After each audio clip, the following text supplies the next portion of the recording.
looking out my kitchen window.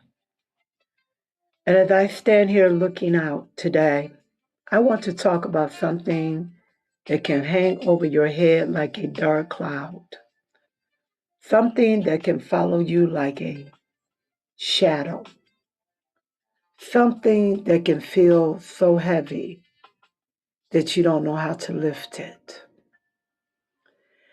that it can quietly move into your life, unpack its bags, and take up residency if you're not careful. And the word that I'm talking about is regret. Regret seems to become a frequent visitor during the later seasons of life. It shows up in our conversations, it whispers through our memories, it sneaks into quiet moments that pull you back to years and years ago. Sometimes it arrives disguised as a simple question: what if? What if I had taken the trip? What if I had started the business? What if I had went back to school? What if I had said yes to the relationship? Or what if I had said no to the relationship? And what if I believed in myself sooner? What is regret? Well, we can start with some opinions and even definitions. Regret is the feeling of sadness, disappointment, or distress over something that has happened or something that never happened at all. Regret is just wishing things had been different. It is carrying that emotional weight of believing they should have been different or they could have been different. And if we're not careful, regret can become a prison cell built from your own memories. How does regret affect us mentally? Well, I use science because I love the facts. Scientists who have studied aging and emotional well being have found that one of the most common emotional experiences that people report later in life is regret over opportunities not taken. You hear that? What is interesting is that people tend not to regret the things they didn't do or what they did do. They don't regret that, even if it didn't turn out well. People regret in their mind the things that they did not do. They think about the trip that they didn't take and the excuses they made that didn't make sense, about the business, okay, that they didn't start. And people regret the things that they never did, but they didn't regret doing them and it did not come out the way they chose or thought it would. They didn't regret the trip that they took, even though it rained most of the days. They didn't regret the business that they did step into, and maybe it did not produce the income or the impact they wanted.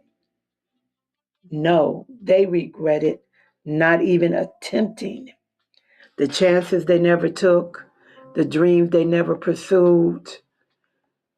They mentally regret, and it keeps replaying in their heart and in their mind. It's like a movie they could never turn off. An old rerun where you have know the outcome, you know how to even speak before the actors speak because you watched it. And that's how regret can be. They rehearse it in their conversations and they imagine a different outcome. But you know you can't rewrite history. But before long, you spend all your time and your energy trying to relive yesterday. And you know it affects us emotionally. Emotionally, regret can create a sadness, disappointment, bitterness, and even anger. We become angry with ourselves for the choices that we made, thinking if we made other choices, it would turn out better. That's what we tell ourselves. Sometimes we become angry with others because of the choices they made. We become jealous of other people because simply they're doing the things that we were too afraid to do. Regret can convince us that life has passed us by, that our opportunities are over, but that's rarely true. Regret often lies. It tells us that because we didn't start at 35, 45, or 55, that it's too late now. It tells us because we missed one train that another train is not coming. And do you know regret affects us spiritually? And that is so dangerous because it causes us to force more of our attention on what if. It shifts our attention from possibilities away from purpose and gratitude and away from the blessing sitting right in front of us. Regret says you should have, but faith says you still can. Regret says look backward, but faith says look forward. Look to today. Regret counts what is gone, but your faith reminds you what remains. And I want to share something personal with you when it comes to regret that really brought me to tears when I tried to record this the first time. And it was, I titled it, The Day I Met My Grandmother's Dream. Years ago, my grandmother passed away. As difficult as it was, eventually, our family had to begin the process of settling her affairs and cleaning out home. Her home where we had spent so many times, dinners, holidays, or just drop in and just hang it out. It was her home. And this particular day, after she passed away, we were given the assignment to clean out her home. And I was assigned the task of helping clean out her bedroom. Now, let me tell you something. No one ever really prepares you for that, no matter how long time has passed, no matter how much you think you accepted the loss. There is something deeply personal about walking into the private spaces of someone you loved and they're no longer here. And as I entered her walk in closet, I saw something that stayed with me all of these years. Pinned to the curtain in her closet with a picture of a car, a brand new car. I stopped, not because the car was beautiful. Yes, it was nice. It was the kind she liked. It was a Buick, shiny, but because I immediately realized what I was looking at. I was looking at a dream. I was looking at her desire, her hope. I could almost see her standing there each morning getting dressed. Maybe she would glance at the picture. Maybe she would whisper a prayer. Maybe she would smile and say, one day you'll be mine. Maybe she imagined herself driving it. Maybe she pictured herself getting ready for church as she always did, one of her suits and her hat, and walking out to her brand new car and driving to church in it. I bet that brought her so much joy and hope as she believed that that day was coming. What affected me most and more as our family settled her financial affairs and distribute the assets among the children and grandchildren, we discovered something surprising. My grandmother had more than enough money to buy that car, more than enough. The money was there, the dream was there, the picture, visual was right there, and the desire. Yet somehow the purchase never happened. She never drove up to church in her brand new shiny car. And standing in that closet, I found myself asking the question that still echoes in my heart today.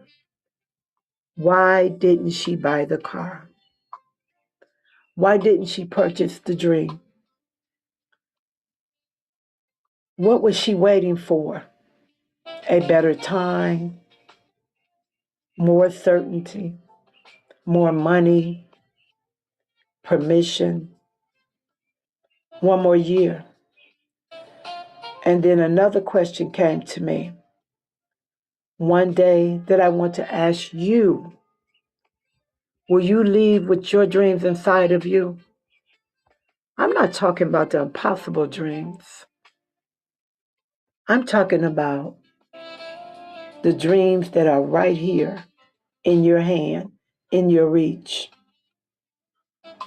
Maybe taking that class, entering into the ministry, starting a new hobby, picking up the phone and having that conversation, writing a book.